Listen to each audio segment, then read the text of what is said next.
جنگل کے ایک پرانے گھنے درخت کے نیچے زمین میں چھپی ہوئی تھی چیونٹیوں کی ایک حیرت انگیز بادشاہت۔ اس بادشاہت کا نام تھا سوراخ نگر، جہاں ہزاروں چیونٹیاں ایک ساتھ مل کر محنت اور محبت کے ساتھ رہتی تھیں۔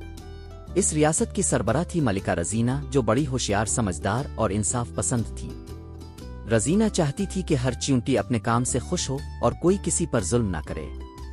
ہر چیونٹی کا ایک کام تھا، کچھ خوراک اکٹھی کرتی، کچھ سرنگیں کیودت، کچھ بچوں کا خیال رکھتی، اور کچھ سپاہی ہوتی تھیں جو حفاظت پر مامور رہتی تھی۔ ایک دن بادشاہت میں ایک چھوٹی سی کمزور چیونٹی پیدا ہوئی جس کا نام رکھا گیا چنٹو۔ چنٹو بہت نرم دل اور نڈر تھا، لیکن چونکہ وہ دوسرے بچوں سے چھوٹا اور کمزور تھا، اکثر لوگ اس کا مذاق اڑاتے۔ یہ تو کبھی کچھ نہیں کر پائے گا، سپاہی چیونٹی ہنس کر کہتی۔ مگر چنٹو ہمت نہیں ہارتا۔ وہ روز ملکہ رزینہ کو سلام کرتا اور اپنے کام کے لیے رجوع کرتا، لیکن اس کی جسمانی کمزوری دیکھ کر سب اسے پیچھے ہٹا دیتے۔ ایک دن سوراخ نگر میں کھلبلی مچ گئی۔ خوراک والی سرنگ میں ایک بہت بڑا کالا بچھو گھس آیا تھا۔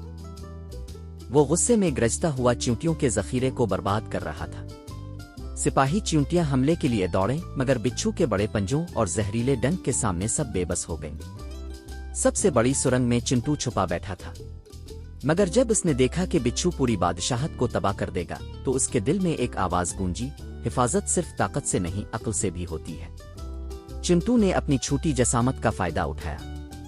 وہ چپکے سے سرنگ کے ایک چھوٹے راستے سے بچھو کے پیچھے پہنچا جو باقی چیونٹیوں کی پہنچ سے باہر تھا۔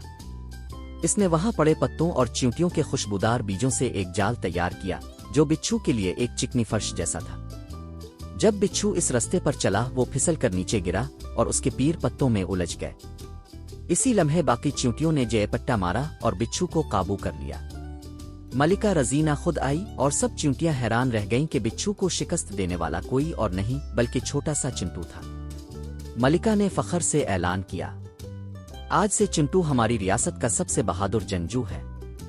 جس کے دل میں ہمت ہو وہی سچا سپاہی ہے۔